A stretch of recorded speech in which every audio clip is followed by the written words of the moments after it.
മുൻ ദേവസ്വം മന്ത്രി കടകംപള്ളി സുരേന്ദ്രനെതിരെ പരാതി നൽകി ശബരിമല സ്വർണ്ണക്കടത്ത് കേസ് പ്രതി ഉണ്ണികൃഷ്ണൻ പോറ്റി. തനിക്കെതിരായ ഭൂമി തട്ടിപ്പ് പരാതിയിൽ കടകംപള്ളിയുടെ ഗൂഢാലോചന അന്വേഷിക്കണമെന്നാവശ്യപ്പെട്ടാണ് ഡിജിപിക്ക് പരാതി നൽകിയത്. തനിക്കെതിരെ കഴക്കൂട്ടം സ്വദേശിനിയെ കൊണ്ട് SITക്ക് പരാതി നൽകിച്ചത് കടകംപള്ളിയാണെന്നാണ് ഉണ്ണികൃഷ്ണൻ പോറ്റിയുടെ ആരോപണം.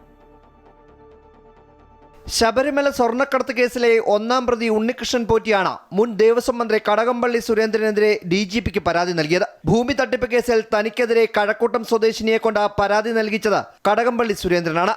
ശബരിമല സ്വർണ്ണക്കടത്ത് കേസിൽ ജാമ്യത്തിലിറങ്ങിയ തന്നെ കുരുക്കുവാനും കേസ് വഴിതിരിച്ചുവിടുന്നതിനുമാണ് ഇപ്പോഴത്തെ ശ്രമം. തനിക്കെതിരായ ഭൂമി തട്ടിപ്പ് കേസിൽ കടകംപള്ളിയുടെ ഗൂഢാലോചന അന്വേഷിക്കണമെന്നാണ് പരാതിയിൽ പറയുന്നത്. പോറ്റി ജാമ്യത്തിലിറങ്ങിയതിന് പിന്നാലെയാണ് ഈടായി വാങ്ങിയ ഭൂമി ഉണ്ണികൃഷ്ണൻ പോറ്റി മറിച്ചുവിറ്റുവെന്നാരോപിച്ച് യുവതി SITക്ക് പരാതി നൽകിയത്. യുവതിക്ക് 3 കോടിയോളം രൂപയുടെ സാമ്പത്തിക പ്രതിസന്ധി വന്നപ്പോൾ സാമ്പത്തികമായി സഹായിക്കാൻ കടകംപള്ളി സുരേന്ദ്രൻ ആവശ്യപ്പെട്ടിരുന്നു. അതിന് കഴിയില്ലെന്ന് അറിയിച്ചിരുന്നതായും പരാതിയിൽ പറയുന്നു. കടകംപള്ളിയെ ശബരിമല സ്വർണ്ണക്കടത്ത് കേസിൽ SIT ചോദ്യം ചെയ്തതടക്കം പരാതിയിൽ വ്യക്തമാക്കുന്നുണ്ട്. ഇതിൽ നിന്നും ശ്രദ്ധ തിരിക്കുന്നതിനാണ് ഇരുവരും ചേർന്ന് ഗൂഢാലോചന നടത്തി തനിക്കെതിരെ പരാതി നൽകിയതെന്നും ഗൂഢാലോചന അന്വേഷിക്കണമെന്നുമാണ് പരാതിയിലെ ആവശ്യം. അമൃത ന്യൂസ്, തിരുവനന്തപുരം.